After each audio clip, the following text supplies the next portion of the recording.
More on the energy crisis in Ukraine. I'm joined now by CNBC's senior international correspondent, Hadley, who's not being very international today. You're here in D.C. It is nice to have you on this side. It's great to be here. Thank you. Of the globe.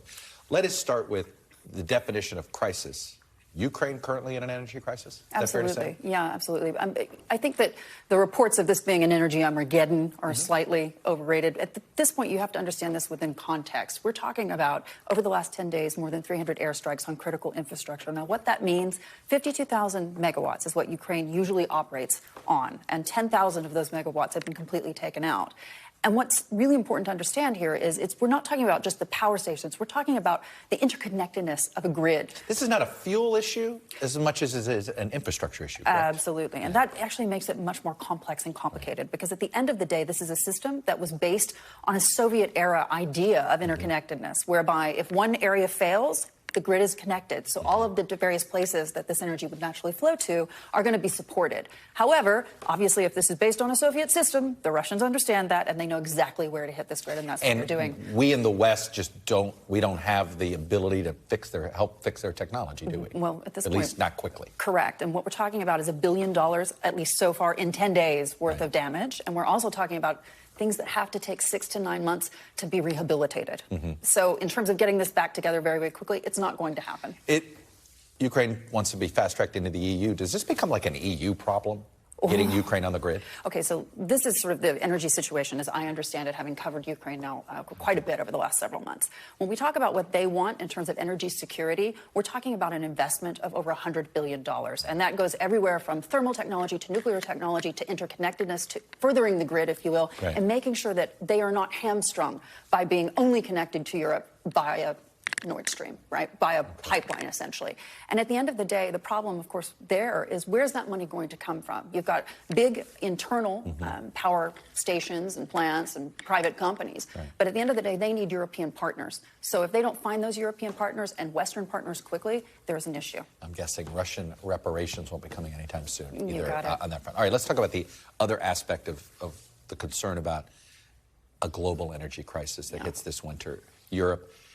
Look, I spoke with the German Chancellor about 3 or 4 weeks ago, feels like a year ago these days, and he said, look, we've stockpiled. They're not going to run out of energy. That doesn't mean it's going to be. That's right. That doesn't mean it isn't going to be expensive. Correct. How would you assess Europe's ability to handle this winter? Okay, listen.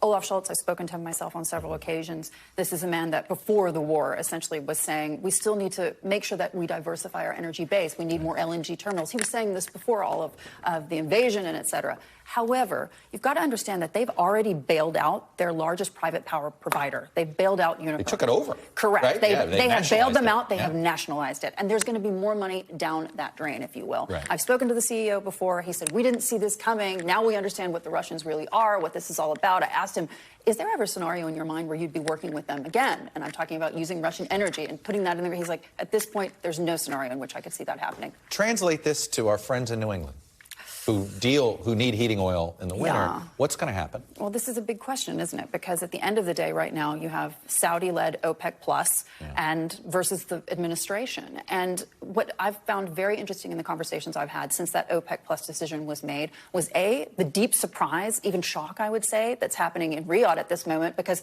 somehow, and I know that's shocking, they didn't seem to understand what political implications there could be to this. That just isn't believable. Well, these folks are very well versed in it, knowing the Saudis and UAE, and they don't make these decisions. You and I both know this. They know they're usually pretty tied together here. They knew exactly the political implications of this. The idea that the ambassador to the UAE, who knows this town as well as anybody, and did it with Saudi Arabia, the idea they didn't know, that seems to be spin. Well, I think that certainly with Saudi Arabia, and these are folks that I speak to on a regular basis, I would even say at this point a daily basis, talking to the energy minister, talking to the folks at home, they understood this as, frankly, a technical decision in the sense that they say, we have been preparing the world again and again for the possibility of this cut. They say, we made the White House aware. They say people should have understood. And frankly, Chuck, you have to understand, if you're an energy reporter who covers energy markets, it is in no way surprising that they made this cut. No, I get that. But it was a direct ask of the United States, their most important, supposedly their most important security partner. where they said no. And here's the other thing I got to ask you. Does the fact that Iran has now joined the war with Russia, does that at all make UAE and Saudi Arabia thinking, maybe we made a bad bet here? Absolutely not. I think that if you talk to anyone in the UAE or in Saudi Arabia at this point when it comes to Iran, they say that this is just further justification for why the administration shouldn't be seeking a revival of the JCPOA. Well, I am just curious if they at all understand that this could wreck the relationship between UAE and Saudi Arabia and the United States for decades. Yeah. This has angered left and right. Absolutely. And I think they're beginning to, if you will. But if I were to tell you the amount of messages that I've had from Saudi Arabia, from other ministers saying, this was not the intent, and we're surprised by this, they go back to the numbers, because at the end of the day, the markets are a numbers game. And when we think about the energy dynamics that's happening over the last couple of months here, they understand that we're in an energy crisis. They've been telling the world that we were entering an energy crisis even prior to the invasion of Ukraine.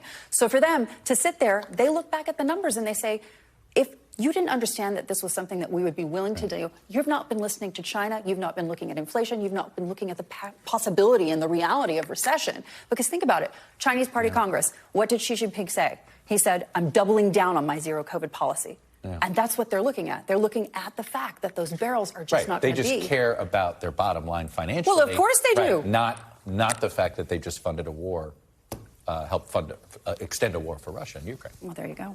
Hadley Gamble, CNBC's the best at understanding these energy markets and translating it into American. We try. Forget English. We try our core best. American. Anyway, Hadley, good to see you. Thank you. Thank you. Thanks for watching our YouTube channel. Follow today's top stories and breaking news by downloading the NBC News app.